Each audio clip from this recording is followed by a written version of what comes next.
Today, on episode 40 of the Be a Marketer podcast, you'll hear from a founder in tune with the energy of her business.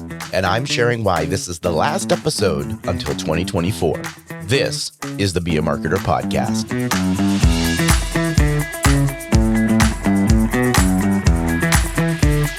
Be a Marketer. My name is Dave Charest, Director of Small Business Success at Constant Contact. And I've been helping small business owners like you make sense of online marketing for over 16 years. You can be a marketer, and I'm here to help.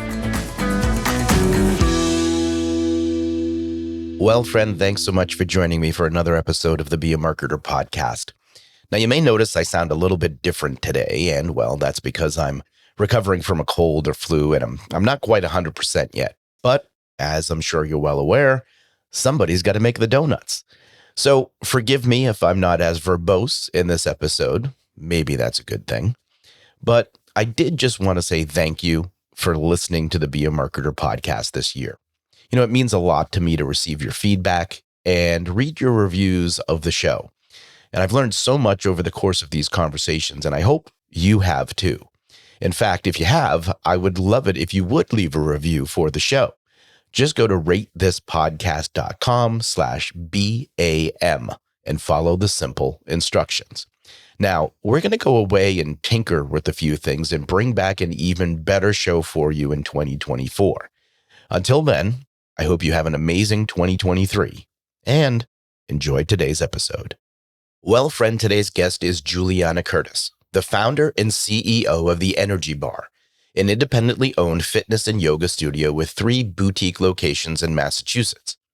Now, the Energy Barre also offers a state-of-the-art app that allows members to take the studio's services with them anywhere they go. Now, Julianna founded the Energy Barre in 2013, and she joins me for a candid conversation about her business and the successes and challenges she's had over the last 10 years. Now, I asked Julianna to tell me about the first challenges she faced after opening the studio. Let's pick up the conversation there. Okay. So those first 10 months were, I think, unheard of, like unprecedented growth. I mean, we had such opportunity where our risk was so low, our rent was really, really reasonable. So we just struck and were like, pure profit. And so taking the chance, taking the leap to sign a lease didn't feel nerve-wracking at all. Okay, good. And when we did sign that lease, it was only 2.5 miles down the street from where we were originally. So we didn't have this risk of losing, like, clientele so much based on location. We did lose some. Some people like to be, that close to where they're going. It's fine. But then we moved into, and we live in Stoneham.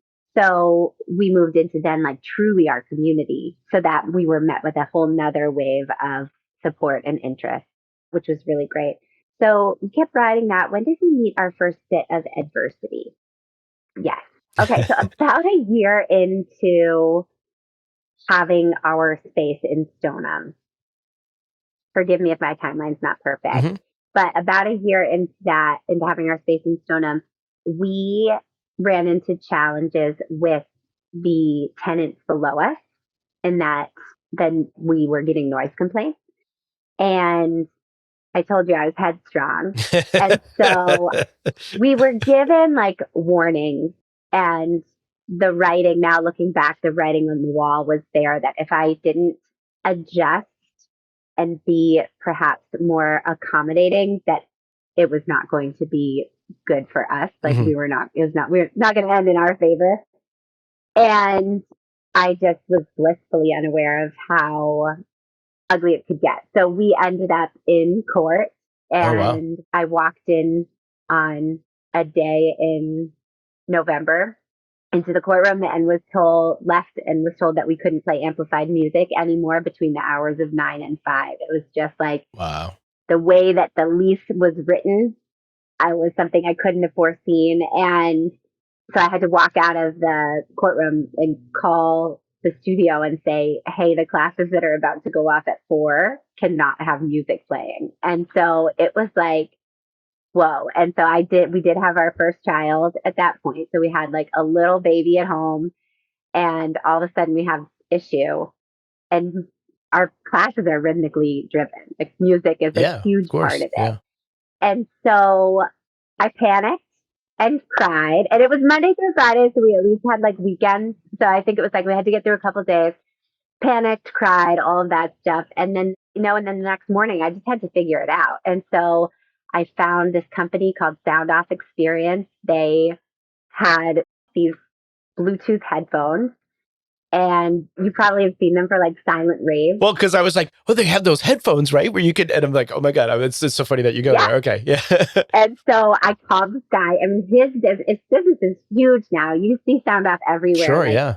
hotels have these raves. People have them at their wedding and stuff like that. It's really cool. But he was just really starting his business. So I called him and I was like, listen, this is my situation. I need your equipment in my studio like tomorrow. Yeah. And he was like, okay. He got on a plane from wherever he was. I forget if he was in New York or whatever. Got on a plane, brought the equipment out to us, and we had this set up within a week. And it was a solution that not everybody liked. Sure. And also, we were brought to court, and then I had to pay the legal fees of the company that brought me into the court. It was like Yeah. more than I ever could have imagined. That was our first bit of adversity. And I then did not meet any adversity of that magnitude until COVID. Okay. Well, yeah. So that's a huge thing, right? Yeah. Yeah. But I would say it prepared me. Well, so just so I have it straight. So the Stoneham location, this is where that happened, right? Yeah. This is not the same location you're still in, or is it? Same location. Okay. Yeah. So how do you deal with that? Like, is that still an issue? So I was humble. I was at my headstrong nature, like turned down. Yeah. We did what we had to do. And then I worked really, really hard to build a trusting relationship with my building manager and the tenant who created, the most resistance to what we did, left the building. Okay. And so, things shifted and changed, and we were able to reach an agreement. Okay. Where, I now need to be more cautious and aware of what's going on. There's so much that we love about this space that we're in, and lots of people, including the attorney that I had to hire, would probably say I'm crazy for still staying in this space, but we love it, and it's home, and we were able to recover the relationship, and we don't use the headphones anymore. Yeah. We were able to reach an agreement that worked out for everybody. Okay. Good for you. Yeah. Yeah. So, I mean, you brought it up, so let's go there. I mean, what is going through your mind when 2020 comes around? Yeah, that was an experience. And how many locations do you have at this point? At that point, we had 4. You had 4. Okay. So the first time when we entered the lawsuit situation, we had 2. So we had opened Beverly and we had Stoneham. And then in the years between then and COVID, we opened Medford and then North Reading.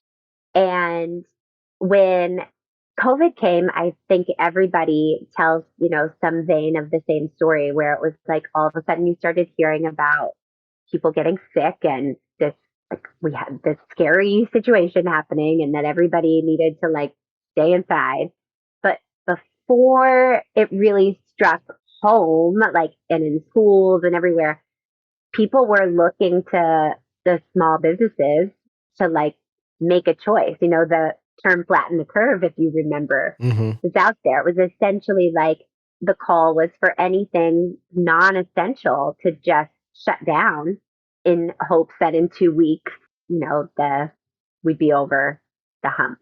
And so my husband at the time was working on the police department and he was at work, and I sat home on this like Sunday afternoon talking to friends in the industry who have similar businesses, and our North Reading studio we shared with a spin studio. So I was talking to them, and I was, my headstrong part came out again, being like, people can make their own choices, like why I don't feel comfortable doing that.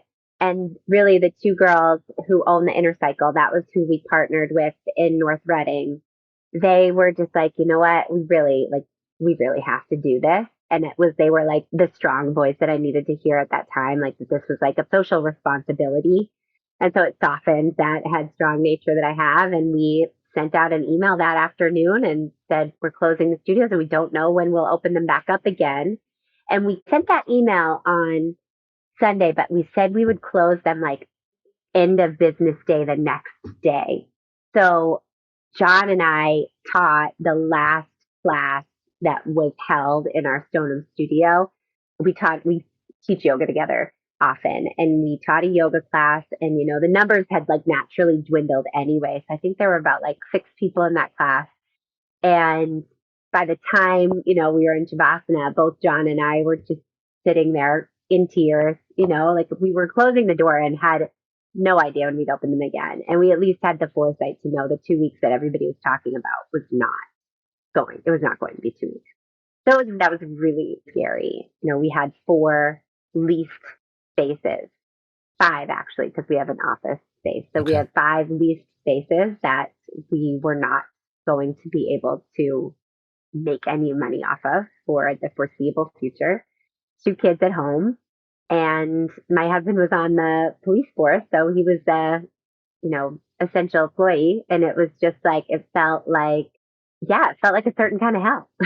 So where do you go in that situation then? Like, I guess, how long were you closed? But then I guess before you even get to the point where you're even reopening again, I have to assume you're trying to figure out, okay, like, what do I do here? And so what did you do? What's going through your mind? Yeah. So very similar to that feeling of like what happened that evening that I walked out of the courtroom.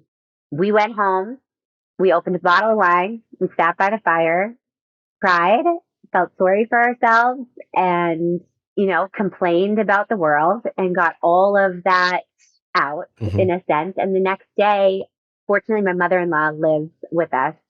So the next day, John went into work. I left my kids home with my mother-in-law, and I came into an empty office and sat behind my computer and just started figuring it out. Just started calling our landlords to see if they were planning to do anything to assist. I started calling insurance agents and like anybody I could think of that would have any kind of advice, and put together a plan to build up our on demand. So we always had an on demand feature within our business. It was really geared towards just being a supplemental for our members. So put together a plan for how to start building up our on demand content and how to make that accessible to anyone, our existing clients. So sending out emails, communication, it was an insane time. And so the first thing we did, we saw a lot of people were going like right into Zoom and right into live stream. We had so much on demand content that for that first like week, we really just used the on demand, got it in front of our customers as much as possible, and then started to build our plan for like what we would do with live stream and how we would get that done. But it required so much manual labor that we weren't set up for, making sure that these 40 people who were signing up to take this class, somebody needed to be awake in the morning to make sure they got that link, like all the automations and things like that. We weren't set up for that right away. So it was like, I would wake up at 4 a.m, manually send an email with a link to anybody who had signed up, get on to the program to make sure that everybody was getting in there fine. And it was just insane. It was like we didn't sleep. I had a small team of people who also needed to work. We have 50 people who teach at the studio about. And so for a lot of them, it's like supplemental, fun. It's like their fun job. It's a little bit of extra money, whatever. So sure, that always hurts when you know that you have money coming in. So everybody's impacted by it. But there was a small bunch of us who this is how we feed our families. This is the money that we take home. And so anyone who was in that situation was worked into the plan of, like scheduling times to come in when no one else was in the office to record, scheduling when they would teach live streams, and just finding a way to continue to keep them on payroll and keep them working. And, on the other side of that, keep our business operating in any capacity. So let me say this first. One, congratulations to you for weathering that storm and being here today and just even on the success of having a business for 10 years, 10 plus years or whatever it is. 2, what would you say that you learned during that period then? Oh gosh, I learned a lot. I learned a lot during that period. The first and foremost, it highlighted the importance of taking care of people. It highlighted how valuable the excellent customer service is, that when we were no longer the neighborhood studio. We went from being the neighborhood studio that, yes, you found and stayed at because you loved, but you found us because we're down the street from you, a couple miles from your home. So we went from being the neighborhood studio to being an online studio where you can, in competition with anyone, like these massive brands that had like Peloton and Alo Moves and all of these businesses that had capabilities way beyond our own. And so many of our members and our regular clients stayed with us. And yes, they loved us and we teach incredible classes, but I have to believe that the primary reason we were able to retain so many of our users was because of the experience that they get from knowing us and knowing that we're there to take care of them and really putting the customer experience first. Number 2, the importance of taking care of your team. And I definitely had, it was a learning experience. So looking back, there are things that I wish I had done differently for my team at the time. And there are things that I'm really proud that I was able to do and that I prioritized doing. But really seeing your team as your greatest asset and looking at them as a whole. I sat and watched for the first time really see everybody experiencing a high level of stress and needing them to be able to perform because I needed a team, right? But also needing them to be well. So how could I help to facilitate that? And it was a struggle because the demands on this small group of people were so high. So I really saw and learned the importance of being in tune with, in touch with what's going on with your team and finding ways to support them the best way that you can. And then third, the importance of taking care of yourself. And I reached such a horrible, horrible level of burnout through this experience that I wasn't even able to recognize or witness until much, much, much later. But yeah, I felt very firsthand the toll that neglecting your own self care in order to get your job done or put your business first, what that looks like. And it wasn't great. How do you feel coming out of that situation? Like where you are today? Like, do you reflect back on that or? Yeah, all the time. Everything now, I think there's just so much more. There's so much reflection on what's it like dialed down and dialed in, what's working right now and what's not working right now. Like I just have such a smaller level of tolerance for investing time and energy into things that aren't working and spinning wheels and asking or wanting anybody on my team to do the same, So where before it was like, I guess I felt like we had the luxury of playing things out longer and seeing how things would go. And that I am so much more tuned into the efficacy of what we're doing in the current moment and like just making changes so that we're taking care of the business, taking care of ourselves, taking care of our families. I mean, there's just not really no room for anything else. So that's happening. I feel proud. I feel proud that we've made it here. And if I'm being honest, I want to be 2 years down the line when I can feel like we've dug out of all of our holes. There are just some holes there, and I have 10 years behind me. And so, what's that? 7 years pre COVID of really, it was like just like this wonderful churning. And so, in that, we're like it was just positivity and growth and growth and growth. And so, with those wheels of growth and things just always trending up, I didn't have to notice when we were picking up and holding on to things that didn't serve my business well, our clients well, our team well. I didn't have to notice because we were just going up, And so I guess that's what I'm saying now, where it's like now, it kind of feels like flat road. So like we're doing great and I see all of this positive, but yeah, I want to be somewhere else because I've been there before. Yeah. And I know that we're capable of it. And so it's kind of a funny experience of being so proud and also not satisfied. But in that same breath, it's made me very hungry again. And there are some areas where I can see I had become a bit complacent. Yeah. Well, I think it's interesting how, a situation happening like that really does, I guess, for lack of a better way to describe it, it really focuses you, right? Like it puts you in a place where you, to your point about like, oh, you have a little bit more time to let things breathe and do, where you don't necessarily have that luxury. And right or wrong, I mean, life is, I think, at many levels, and when it comes to running a business, whatever, really is about a series of decisions that you have to make. And oftentimes you can put decisions off because you feel like you don't need to make them. But this really forced, I think, a lot of people, obviously, to make decisions, which I think at the end of the day, I mean, from what I'm hearing, it sounds like it's made you stronger in terms of the business because you know that like, yeah, we don't need to waste time with that. Let's do this, which I think sometimes people do waste too much time on things that aren't going to serve them in the way that they really need to. So I think that's the interesting positive byproduct of this whole thing. Yeah.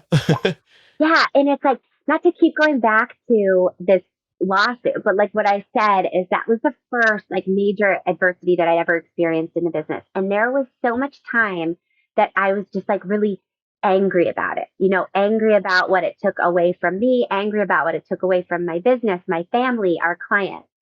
And then there was like this recovery period from it. And once the recovery period really made its way through, or I made my way through the recovery period, I was able to look back and see how much positive came out of that experience as well. How much growth, how much learning, how much of a new perspective and really a new era of who I was as a business owner. To a fault, I'm self taught in literally everything, aside from my formal education in hospitality. Nobody told me how to do any of this, so I'm trial and error and I'm not really good at taking advice anyway. So like I had to go through this like experience and figure it all out on my own. And sometimes that does mean learning the hard way, right? But out of that experience, I became the new era of me as a business owner there were some really great things that came out of that. And so I think that part of me is like, I know I'm not done with the recovery period yet. And I want to be done with it because I want all the resentment and all the the trauma of what the experience of COVID was. Yeah. I want to be able to look back on it and have the positive eye, and say, look what came out of that. So where you are today, after all of this, you get to this point, you've got your multiple locations, you've got 10 years behind you, we're kind of out of whatever, has happened. So we're moving in a different direction now. What would you say are your top priorities right now? My top priorities right now are being so in tune with the pulse of my business, and the pulse of my business is what happens in the studio. And the reason that that's so important right now, and the reason that's my top priority, is because even prior to, so this is not to get into a COVID conversation again, but even prior to COVID, I was somewhat removed from that pulse because of the ages of my children. So my son turned 1 in January of 2020, right?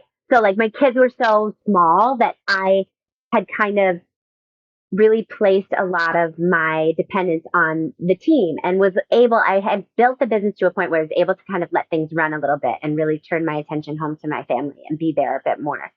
And then we were really removed from the studio, and so it's like almost like all the information that I have gathered over the years is almost irrelevant. Like it's not irrelevant, but things aren't the same anymore. And so I need today's data. I need today's information. And so as much as I can, I'm back in the studio. I'm taking classes. I'm there listening to clients. I'm standing behind the front desk, like as much as I can when I'm not coaching my kids' soccer team or picking them up from school or doing all these other things. So it's different, but there's a part of me that's trying to reawaken that really, really early entrepreneurial spirit, like when I was one of four members of a team and I was the one sweeping the floors in the morning and sweeping the floors in the evening, because that enables me to breathe the language of our business into social media, into email marketing, into conversations with, someone that I meet at a restaurant. So tell me a little bit about that, because it's interesting what you're talking about here, right? Is where you like, yeah, you're in it, like you are the business at a certain point when you're first starting. Then you're growing and you're bringing on new people to obviously help you run the business, right? So you're not kind of in the day to day of everything. And I guess it sounds like you're feeling a bit disconnected from that a little bit, but then trying to get back into it. And so I guess what does that do for you? And I have to assume on some levels with the type of person that you are, I'm sensing that you pick up like an energy, pun intended, I guess, with the energy bar, right? But like you pick up an energy, right, from people and what that is and what you're trying to accomplish. And so I feel like probably being removed from that situation doesn't help you internalize the way you need to in order to do these things that you're talking about. So I don't even know if what my question is at this point. But like, what was that scenario like to be like in it, out of it, but realizing, no, I need to be really in it again? Yeah.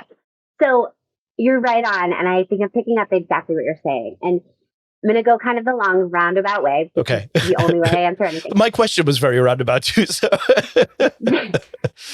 A long time ago, sometime in this 10 years, almost 11 years of running a business, someone, and I can't even remember who it was, someone said to me, you are the business. Like, you are the energy bar. Mm-hmm. You have to be there. And like when you're there, your business will always thrive more. Like it's like you're the water for the seeds. Mm. And I resisted that statement at the time, but I never forgot it. Wait a minute. You resisted something? Listen, yeah, right, go figure. But here's the thing, and here's the irony of it all, is that like my daily mission is to keep my ego in check. I am a naturally really confident person, and I've always been really outgoing, and I'm a Leo, and like I love to be, if God had given me like a beautiful voice or any kind of talent in acting, like I believe I'm meant to be on a stage somewhere, sure, you know? And so the energy bar is my stage. So like I have to keep my ego down. So you would think that somebody to say that to me would be like, I would flourish into that and believe it. So I don't know. I don't really know why I didn't. I think it's that peace and that balance between knowing that is true. There's truth to that, but also not wanting to allow that to really get to my head, because as much as I am the business, so is my team, and I have had periods of time in my career as being a business owner where I have placed myself above my team, and that has been very detrimental. But then there's been times where I've placed myself and my needs, and desires for the business so far below the team that that's also been detrimental. So it's this like really important balance that I'm always working to strike, right? So I wanted to resist that statement to be true. And then I think I further wanted that statement to not be true because I really wanted to be a very present mom with my kids. And with no one else being my boss, I had the ability to make my schedule, put myself on the schedule when it worked for me, not when it didn't, So I really had the ability to remove myself or insert myself into the business as much as I wanted, because by the time we had kids, we really had built up a very strong team. And so I think I wanted to deny the fact that I am that essential to the business and the health of the business, because I'm also that essential to the health of my family. And it's really hard for me to be all into more than one thing at a time. Mm. And so my kids are still small and they need me all the time, and I want to be 100% there. but life has changed and schedules have changed and all of this. And so I've like been awakened to a new opportunity to be more immersed into the business and putting myself back in these spaces. And it doesn't look the same as it did before I had kids. It doesn't, but it's very familiar to that. And be every time I'm there, I'm getting like new hits of inspiration. I'm making connections with new people. People are talking to me about what they want from the studio or how the studio has positively impacted their lives. And this is the funniest thing. I am falling like in love with running this business again, and I didn't know I had fallen out of it. So I don't know if I'm Interesting. falling more in love or if I had kind of fallen out. But I am so excited and obsessed with the fact that this is what I get to do. And that discontentment that I talked about, that I actually have the power to change that. You know, I can sit here with you today and say that I am the water that waters the seeds. Whoever told me that, like, thank you so much for saying that and giving me this little nugget of wisdom that I could hold on to and resist for so many years, but having lived through so many things, actually maybe have it land on me in the way it was intended. In the right moment that it needed to. Yeah. I love like the that. water and the seeds, one doesn't work without the other. Yeah. Right. So tell me a little bit about then, like, how are you finding that balance now? Like, do you feel like you're in that zone where you've maybe not perfect, right? Because I don't, and of course nothing is, right? But like, are you Yeah. feeling like, yeah, all right, I'm walking on that water in the right way, so to speak. And like, what does that look like now for a typical day for you as the owner? Okay. So yes, I feel like I'm getting there. I feel like I'm working on the balance and I will never achieve balance, right? So it's just like Sure. constantly playing one foot on, one foot off, whatever. But you know what? Like my kids are happy, my husband's happy, and I feel that the team and the clients, I feel like an awakened energy from everybody who sets foot in this place. And so I'm getting the immediate feedback from everyone on both sides of the things that are most important to me right now, that we're moving in the right direction. And, you know, right now we're coming into, speaking of marketing, right? Right now we're coming into what's a really, really huge season for us. November is like our most important month of the year, typically when it comes to sales because of holiday coming up. And so, you know, the other day, I've done this before in the past, my husband, the other day I brought up the reminder like, hey, November's coming up, which means like you take the torch for a lot of life at home, Yeah. and I'll see you in December and we'll have a great time. Yeah. And he's like so good with that. You know, even with that, we're learning on that personal level, like learning how to communicate to the people who aren't involved in the business. Like, hey, this is what this looks like for me, you know, to my friends, to my family outside of my home, but like my sisters and my mom, like I'm really close with them. We do a lot with them. And the other day I was able to look at them. They're making plans for November. And I was like, guys, I can't commit to anything. Yeah. Because this month's really important, but I'll be there if I can. You know, you just won't know until the day before. So I think it's just paying attention, you know? Yeah.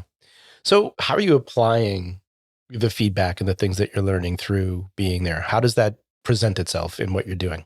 Yeah. Well, one of my favorite things is social media marketing. So that's like, I love it. It feels like communication, you know, even though the audience isn't face to face with me, I don't get to see them. I know that what I put out is being seen. So I have been working, you know, over the last few years, and we rebranded over the last few years and really dove into social media marketing. And we've curated and created this like really beautiful aesthetic that we use in social media, and it translates really well into our email marketing. And I've poured so much of my energy into that, and I'm really proud of like what we've developed. And being like on the pulse of what's happening in the business, I got the feedback and the understanding. Really, a lot of it was intuitive, that people want to see what's going on inside of here too. You know, so outside of like this beautiful aesthetic and brand recognition, which is so important, people also want to see like what's happening, you know, what's happening behind that beautifully created post.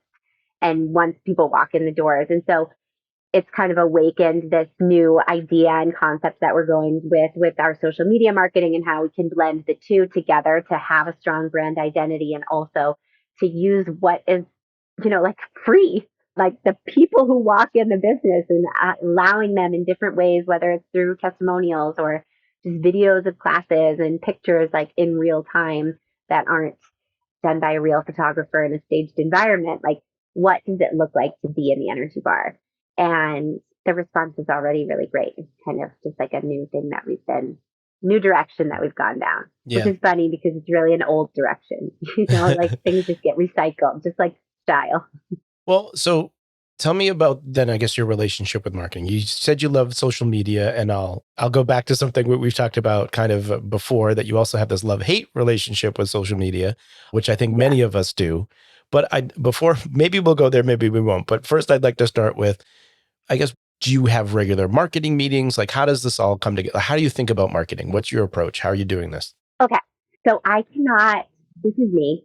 I don't do well with like regularly scheduled things. Okay. So I have a team that is exceptional. So in our office, there's three of us. We have Gina, we call her the baby of our office. She's 23 years old. Anything that plugs in, she helps us like to fix and keeps us. It's like IT Gina, right? Yeah. IT Gina. She does all of our editing for videos and like she's just like she's on it. She keeps us in touch with like the young crowd. And then there's Shay, who I'm not going to tell you how old she is. She'd get mad at me.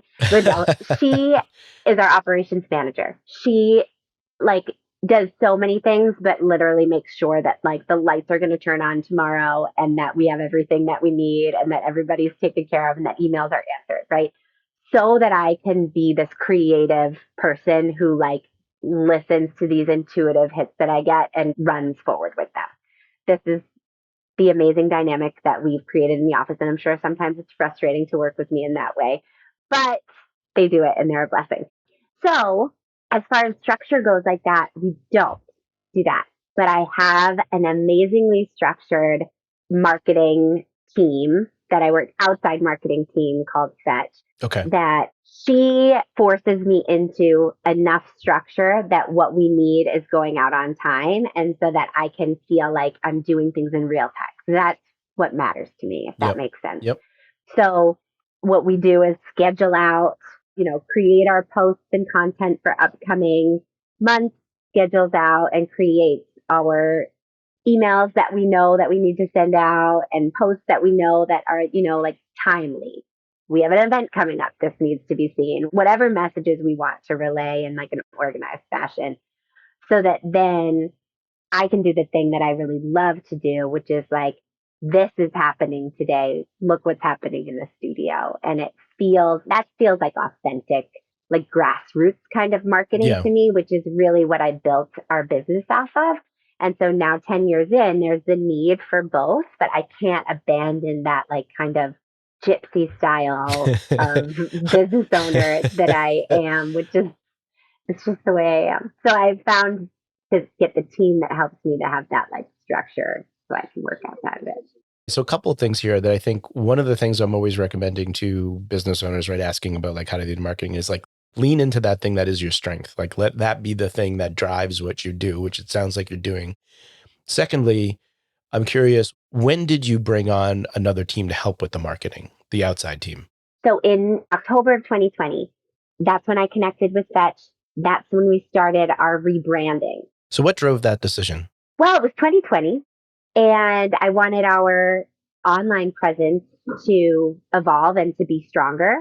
And the time, like previously, I had someone build a website. There was no like ongoing relationship there, so I didn't have someone to do that. So I wanted a new brand. I wanted a fresh look. And so I brought on Fetch and the owner of Fetch, her name's Olivia, and she was amazing to work with. I loved what she did. I loved our new brand. And she's actually an entrepreneur, another young thing in her early 20s, maybe 25. And she was like, well, if you want support with social media or ongoing marketing, this is what I could offer to you. And so we just kind of like kept dipping our toes in a little bit more and a little bit more to see if working together and remotely. She doesn't live in the Boston area at all. So it was all remote. So to see if we could create a good synergy together. Sure, yeah. And we did. And she continues, it's been really helpful. She continues to like push me in the direction of having more structure with some of our marketing being much more advanced. I mean, I never was like ahead. And we're already talking about January. That's wild to me. Good for you, though. Yeah. Yeah, it's great. It's great. So it's been so beneficial to have that. It's almost like having somebody tether me to the ground a little bit, but still allow me to do my thing.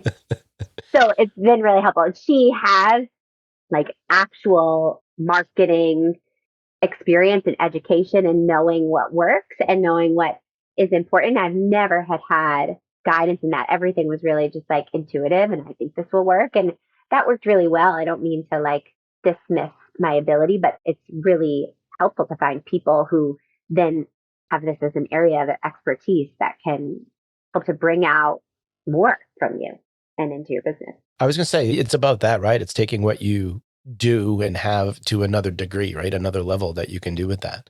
So where does constant contact come into all of this for you? Constant contact. I told you this when we were on the panel a couple of weeks ago. Constant contact was like the first actual business decision and commitment that I ever made. I didn't even have an Energy Barre email when I opened it. So like our email is still connected to like an old Gmail account or something. So constant contact, one of the original 4 members of my team, she worked in marketing for a local company. And so I was like, what exactly do I need to do to I put out a post on Facebook and I got all these emails. So like, what do I do with these emails? And so that company worked with Constant Contact. So she was like, here, you should use Constant Contact, set up an account.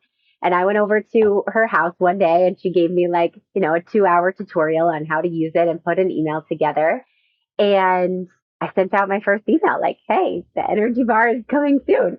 And we have used Constant Contact ever since.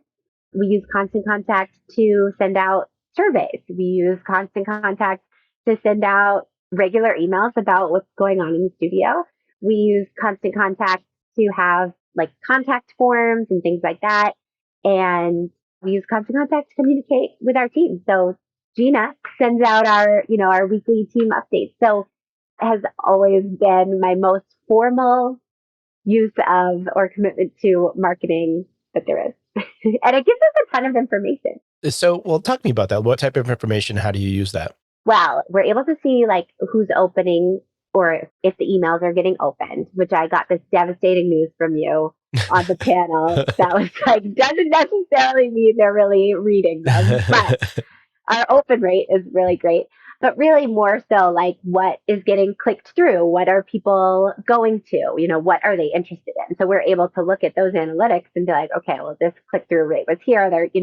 People must want to see more of these style trainings or more of these kinds of events, or they really were into this style of apparel because more people went right to our shop from there. So it's just been really valuable in that way. And then the surveys, of course, to be able to ask direct questions and have a place to get direct answers. It's not flooding your email box is really amazing. That's really good. I think one of the things that you do is interesting too, that I think is worth mentioning is obviously you're using it to communicate with customers, but you also use it to communicate with your team internally. Yeah. I feel like sometimes people don't make that jump. Was that somebody's idea? Like, how did you end up, oh yeah, I can use this to email employees. How did you get there? Yeah. So we have, like from the beginning, we used Facebook as our like team communication center, which we still have.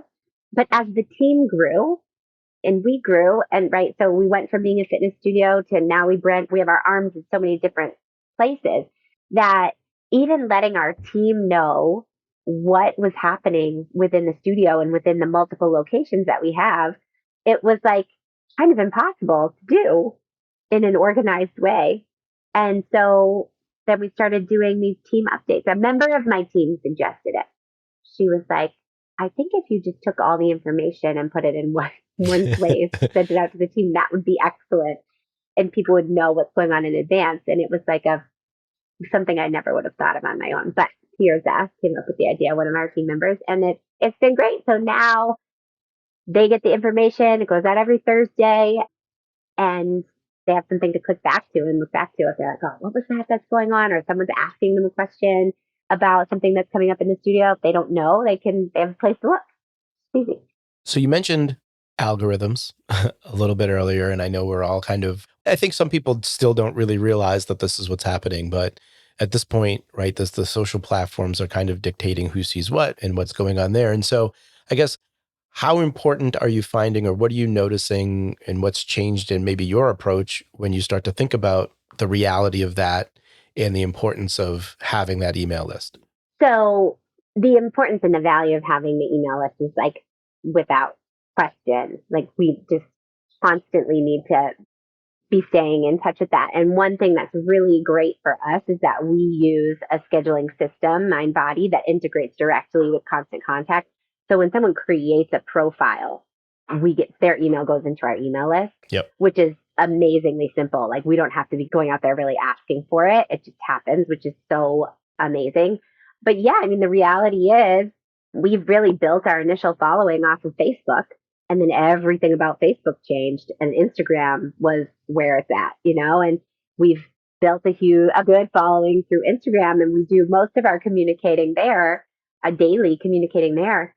But TikTok is huge, and like TikTok's not relevant really to my business and what I'm trying to do.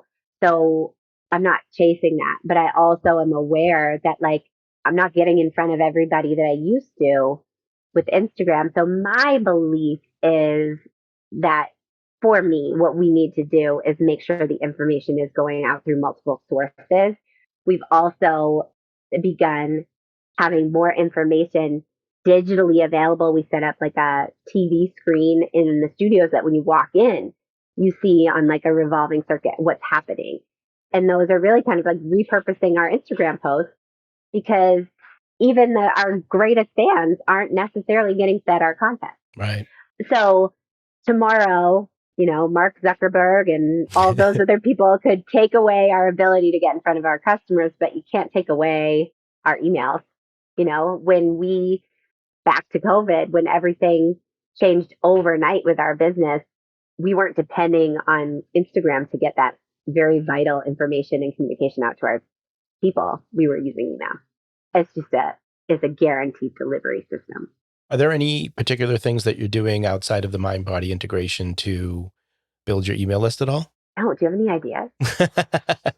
Well, I mean, I would say one of the things we often recommend to people is that from time to time on your social channels, let people know, hey, we have an email list and you can join that and get, right? Like, I think it's one of those things, if you want to make sure you're seeing the things that are happening at the Energy Barre or like those types of things, like do that every once in a while. And you'll see, oh yeah, people, as long as you're giving people a good reason why they should, like you'll see people joining that list, and then you're not having to rely on social for those people that you may not have, you know what I mean? Because again, you're having that direct content. So, I mean, I think that's something that you should talk about working into the rotation. Yeah. And then I've heard some people do things like, I don't know how much you participate in like local community events and those types of things, but those are also good opportunities to try to build that list. Like we have some customers that have done things like, raffles, like those types of things to build email lists like with local communities and give away classes or do something like that, which again, gives you people. I always say it's kind of like, somebody comes to your website, they come to your store and they leave. Well, how do you get them to come back?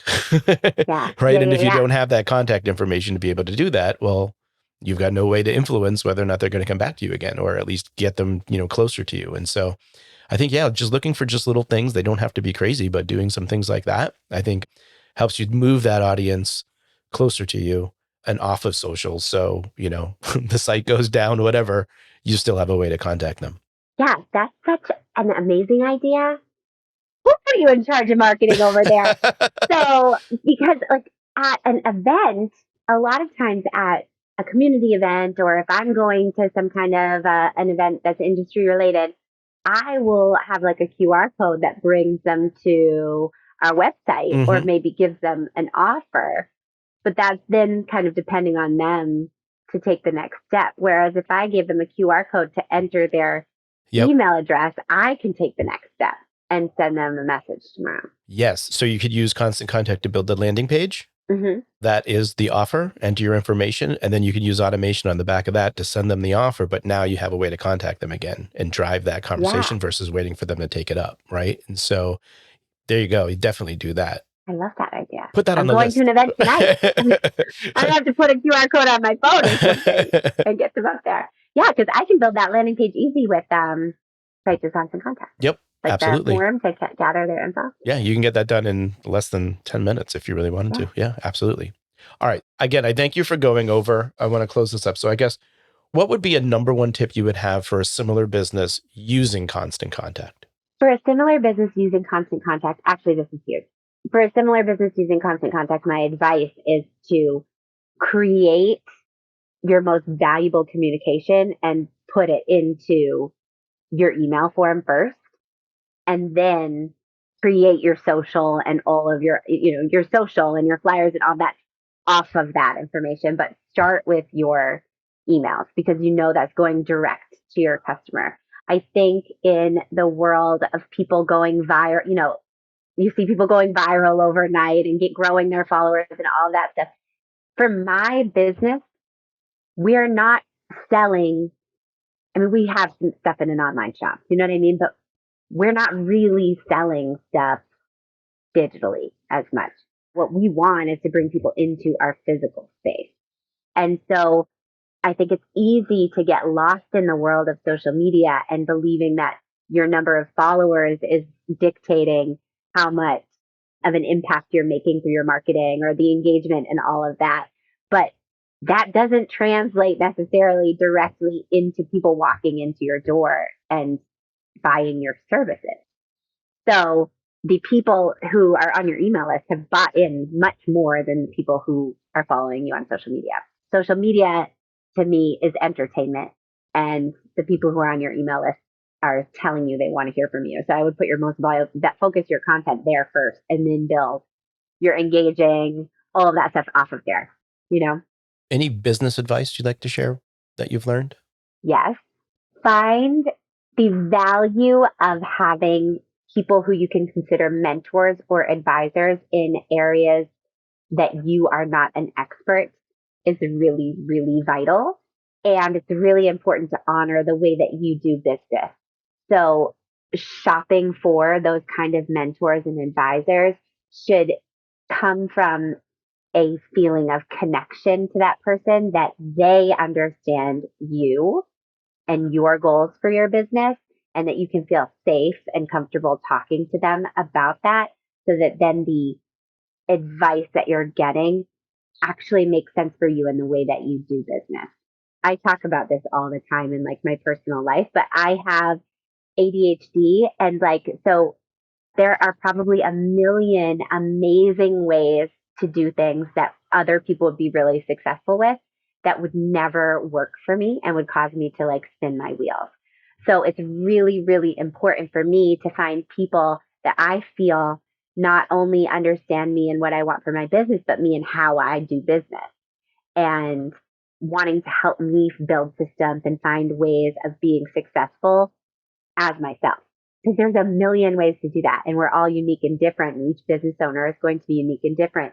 So find advisors who see that your qualities and want to help you, not change you. Well, friend, let's recap some items from that discussion. Number 1, put the customer experience first. During the pandemic, the Energy Barre went from being a neighborhood studio to being an online studio.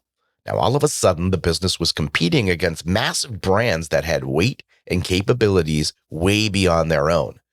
Now, Julianna believes that the primary reason they were able to retain so many users is because of the experience that they get from knowing the staff and knowing that they're there to take care of them. Now, there's value in those relationships and the actions you take to show your customers that you care about their experience. Number 2, take care of your team. Now, Julianna recognizes the importance of seeing your team as your greatest asset.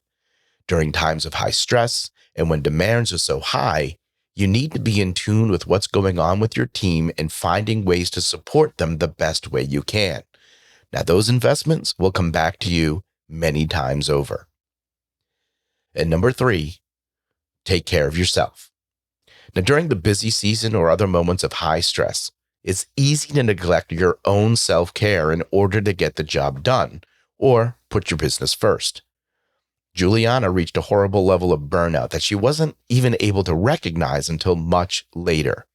So be sure you're giving yourself time for grace and to breathe. Rely on those you trust to give you a nod when they see that you may be spreading yourself too thin.